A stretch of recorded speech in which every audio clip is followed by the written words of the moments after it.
নমস্কার বন্ধুরা, দু একদিন ব্রেকের পর আবার ফিরে এলাম আরেকটা বেড়ানোর গল্প নিয়ে। এটি আমাদেরই প্রতিবেশী রাজ্য উড়িষ্যার একটি জায়গা। এত সুন্দর যে আপনাদের কি বলবো। যদি আপনারা কেউ এর নামটা গেস করতে পারবে বলবেন, আর না হলে আমার কাছে জানতে চাইবেন, আমি আপনাদের ডিটেলসে বলব। এত সুন্দর এই জায়গাটির রাস্তা, যাওয়ার রাস্তাতেই মনে হবে এখানেই থেকে যাই। পৌঁছানোর পর ওটিডিসির যে বাংলোয় আমরা ছিলাম তার বারান্দা থেকে এরমভাবে এই লেকটা দেখা যায়।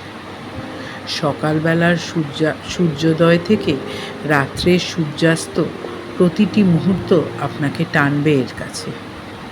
দু একদিনের ছুটি নিয়ে গিয়েছিলাম, কিন্তু অপূর্ব সুন্দর।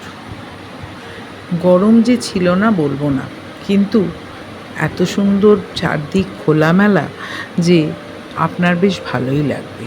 দিনের বেলাটায় রৌদ্রের তাপ একটু বেশি, কিন্তু যেই সূর্যটা পড়েও আসবে এত সুন্দর ওয়েদার হয়ে যায় যে আপনার ভালো লাগবে। আর পরিবেশটাও ভীষণ ফাঁকা ফাঁকা, খুব যে বেশি এখানে ট্যুরিস্ট যায় তা নয়, তা সত্ত্বেও আপনার এখানে ঘুরতে বেড়াতে ভীষণ ভালো লাগবে। যাওয়ার পথে রাস্তার ধারে যে সবুজ সুন্দর গাছপালাগুলো, দূরে ছোট ছোট টিলা, সবগুলোই আপনাকে টানবে। আপনি যদি প্রকৃতিপ্রেমী হন কিংবা ছবির মতো ল্যান্ডস্কেপ আপনার ভালো লাগে, তাহলে এই জায়গায় অবশ্যই একবার যাবেন।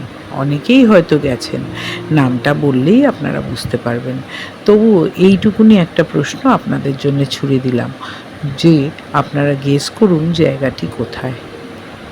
আমায় ভীষণ টেনেছিল এই জায়গা, এবং আশেপাশে ঘেঁটে ঘুটে ইউটিউবে অনেক ভিডিও দেখেছি উড়িষ্যায় এমন অনেক সুন্দর সুন্দর জায়গা আছে যে অনেক টাকা খরচা করে আমরা যেসব জায়গায় বেড়াতে যাই তার থেকে অনেক সুন্দর।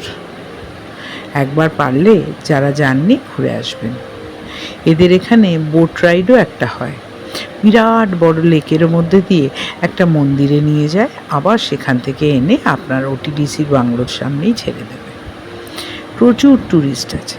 আমাদের যে রুমটা ছিল তার পাশ দিয়ে সকাল থেকে কোলাহল, দেখছি প্রচুর লোকজন আসছে।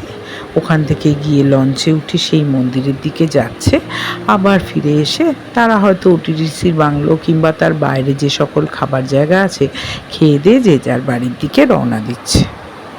বেশ ভাল লেগেছিল পরিবেশটা। আর এখানে লোকজন বেশ ভালো, ব্যবহারও বেশ ভালো সবার সাথে। তাই জন্যে বারবার মনে হয় এই রকম কোনো জায়গায় ফিরে যাই। রাত্রে আকাশে চাঁদের আলো চারিদিকটাকে রূপোলি করে তুলেছিল।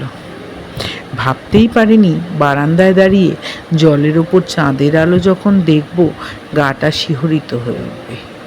আবার সকালে প্রথম সূর্যের আলো যখন লেকের ওপর পড়বে তখন যে এত ভালো লাগবে যে আপনাদের কি বলবো। বেশ ভালো লেগেছিল। আপনারা যদি পারেন ওটিডিসির বাংলোয় গিয়ে বাংলোগুলোকে বুক করে নিয়ে যাবেন।